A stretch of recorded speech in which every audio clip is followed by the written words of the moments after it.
You know, when you leave an episode like this one of My Hero, all you can really say is, where do you go from here? Because here's the thing, we just saw a man get shot with an eraser-destroying bullet, who, within a blink of an eye, determined the best course of action was to draw his little dagger and stab his leg completely off before it could do either damage or enough damage to completely screw the pooch. I mean, Shiggy seemingly rips one of his eyes to shreds when he grabs him by, just clawing at him, so I imagine even Eraserhead, who seemingly survived what should be either a death blow to his quirk or a death blow to his life, given the grabbing of the face, he's probably not ever gonna be back to 100%. It feels pretty unlikely, not only for mobility, it just seems like something has had to have weakened him. So, the concept of death and what seemed to be like a guaranteed, the first one he's going after is gonna be the one causing him a ruckus,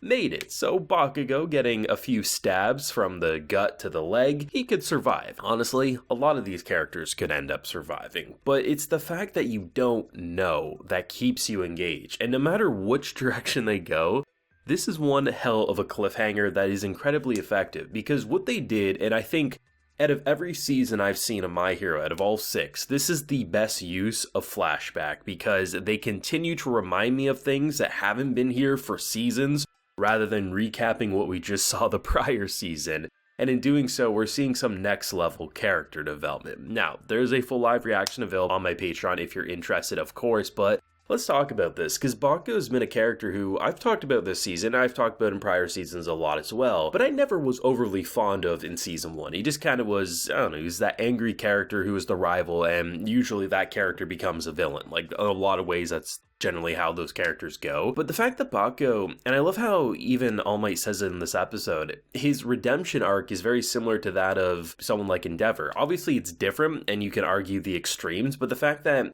All Might can look at Endeavor and look at Bakugo and see how, they're both trying to atone for different things. The fact that you, start talking about that and then you show him basically without thinking, as he says, jumped in and saved Deku, because I think there's no arguing the fact, had Bakugo not done that, that would have been Deku, that he would have been stabbed in those multiple spots, and most likely, that quirk would have been his, and if that's the case, the world would guaranteed be over. So not only did Bakugo save our boy's life, he probably just saved the world from being destroyed either right there or in the future because of that one heroic and selfless move. I like the fact that rather than it just simply being one man responsible for turning the tides, ever since this arc kicked off, it's been presented as this is the biggest threat. This is the biggest hurdle we have to go up against.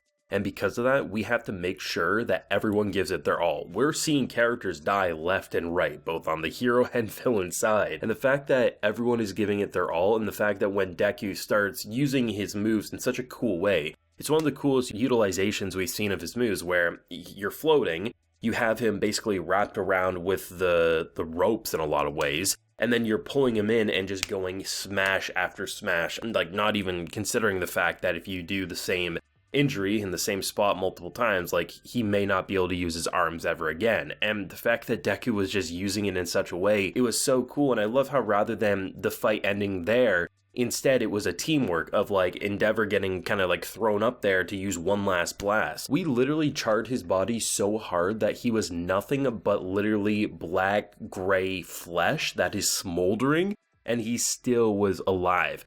Just the fact that they only got to that point because his abilities of regeneration stopped, that is the only reason they were able to do as much damage as they did. Had he had 100% regeneration, there would have been literally no stopping. And I like how the author went about kind of restricting, basically handicapping characters, whether on the hero or villain side throughout these episodes. Because ever since episode 1, we jumped into this arc full swing, and for 9 weeks now, we've been seeing the best that My Hero has ever presented us, and the animation, the production, the expression, the blood, the just everything. It feels like every time I focus on one element of this war, I'm thinking that is the most insane shit ever. When you have a giant hulking beast that's not stopping at the forest, but going from city to city to city, and we're seeing shots of buildings just ripping apart, people screaming for their lives. Like, that has to be some horrifying shit. And when you have students who, we end the episode seeing one of those jars get in his mouth, seemingly did what they need to,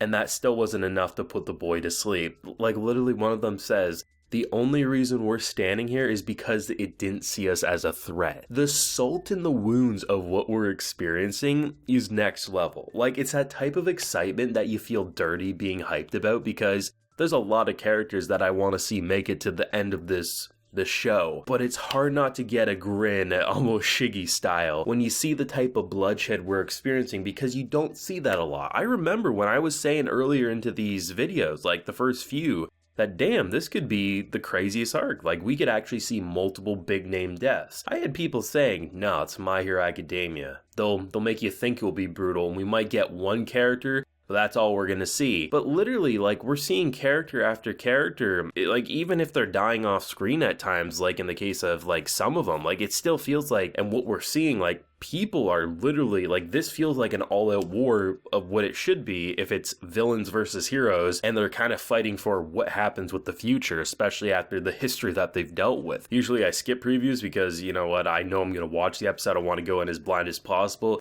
But when you literally, what seems to be a death blow to my boy Bakugo, I had to see the preview, and not going to go into specifics in case anyone didn't want to, know of anything, but all I'm going to say is it has my excitement all the more based on some of the stuff they're seemingly foreshadowing of where they're going to go with character interactions, especially with Shiggy and my boy Deku, so I don't know, man, but this one, it was surprising. I would say this is actually one of my personal favorite My Hero episodes out of all 6 seasons, because not only did it have one of the coolest fights in my opinion, and when I'm talking about the coolest fight, is it's that scene with my boy floating, holding him, and bringing him in. It's such a simple combination of abilities on paper, things we've seen before, like almost super strength, floating, basically ropes that you can almost Spider-Man style, Dr. Octopus style kind of bring him in. But I think the way they did it here, and the fact that he couldn't regenerate, you were seeing how devastating these two going up against each other can be. And had Deku not been limited to not breaking his body, and had Shiggy not been limited to not being able to regenerate quick enough, that fight,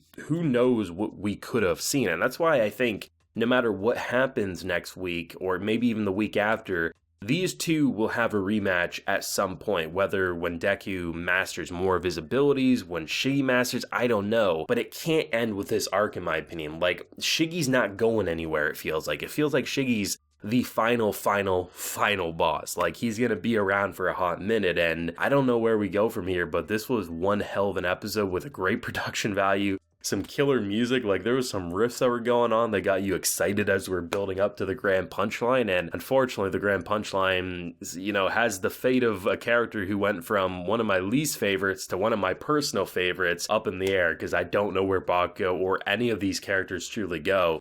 At least Gran Torino got confirmed to be still alive. Razorhead's still alive and kicking, as much as he does look pretty badly wounded. I mean, I don't know where we go from here, man, but I'm pretty damn excited. But I'll pass the torch over to everyone. What did you think of this episode? Especially if you're an anime original like myself. Did it do that mind-blown moment? Because kind of all throughout it, I was just kind of basking in the craziness, but also not seeing some of these things coming. Like, when Bakugo was doing that speech, I thought it was Deku got hurt, like he was reminiscing about the past because he couldn't believe that he's got a death blow, and instead it was him selflessly protecting. Like, that shit blew me away. But your thoughts down below. Leave a like if you enjoyed, subscribe if you're new around here. You can also consider supporting the Patreon. Like I mentioned, got a full live reaction to today's episode available. You can also get some fun perks like video shoutouts like a few are about to get. So we got Tran Nugan, we got Usei Higure, and Steel Water. So I appreciate the support, everyone. Please take care. Have a good one.